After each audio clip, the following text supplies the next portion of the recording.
अनुपमा झा। झारखंड में commercial mining और निजीकरण के विरोध में कोयला मजदूर संगठन 3 दिवसीय हड़ताल पर चले गए, जिससे राज्य भर के कोयला खदानों में उत्पादन और कोयला जो खदानें हैं वो पूरी तरीके से उनका काम ठप पड़ गया। मजदूर संगठनों को कोयला श्रमिकों का भी साथ मिल रहा और सरकार की नीति के विरोध में इन लोगों ने जगह जगह प्रदर्शन कर फैसले को वापस लेने की मांग की।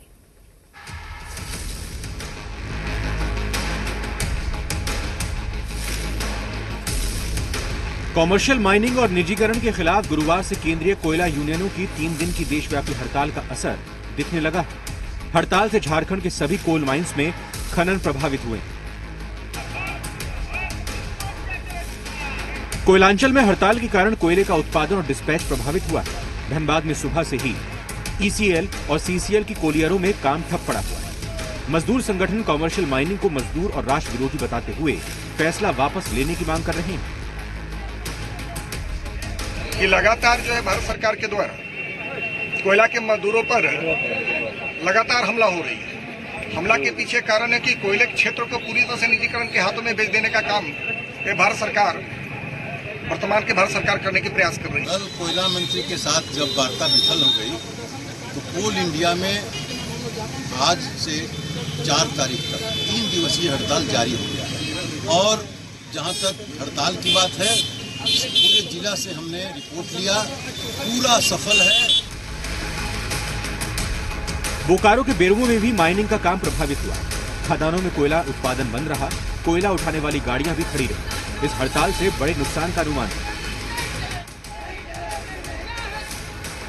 इस गलत निर्णय के पक्ष में कितने लोग हैं और कितने लोग नहीं हैं, और हम लोग इस बात से आज पूरी संतुष्ट हैं। पूरा वर्कर कहीं जाइए, चारों तरफ आपको बंदी बंदी नजर आएगा।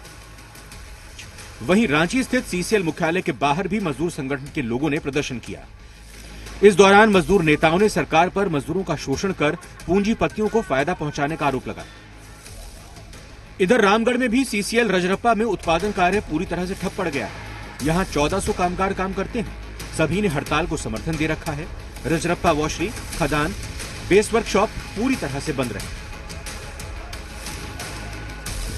1100 मजदूरों ने हड़ताल का समर्थन किया। रजरप्पा पूरी तरह से बंद है और निश्चित रूप से 3 दिन बंद रहेगा। कोल ब्लॉक की नीलामी और कमर्शियल माइनिंग के खिलाफ मजदूर संगठनों की हड़ताल को लेफ्ट पार्टी ने भी समर्थन दिया। रांची में लेफ्ट पार्टीज ने भी राजभवन के सामने प्रतिरोध दिवस मनाया और केंद्र सरकार की नीति का विरोध करते हुए फैसले को वापस लेने की मांग की।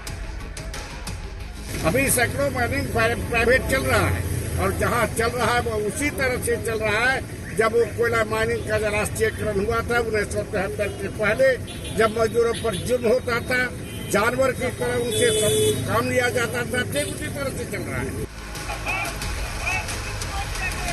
वहीं मजदूर संगठनों की हड़ताल के बीच कॉमर्शियल माइनिंग को लेकर झारखंड के वित्त मंत्री रामेश्वर उरांव ने केंद्र सरकार पर हमला बोला।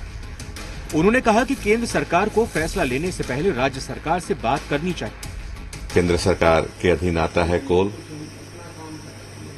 माइनिंग, लेकिन जमीन तो राज्य सरकार की होती है। अभी संघीय ढांचा है, तो ऐसी स्थिति में केंद्र सरकार को राज्य को कॉन्फिडेंस पे लेना चाहिए। कॉमर्शियल माइनिंग का मामला सुप्रीम कोर्ट में है। झारखंड सरकार ने कोर्ट से केंद्र सरकार के फैसले पर रोक लगाने की मांग की है। वहीं बीजेपी के लिए झारखंड सरकार की आपत्ति समझ से परे है। इसमें कोई भी सरकार अपने लोगों को चाह करके भी नहीं दे सकेगी। कांग्रेस के शासन काल में पिक एंड चूज के आधार पर आवंटन हो जाता था, लेकिन आज ये सब चीजें नहीं हो रही हैं।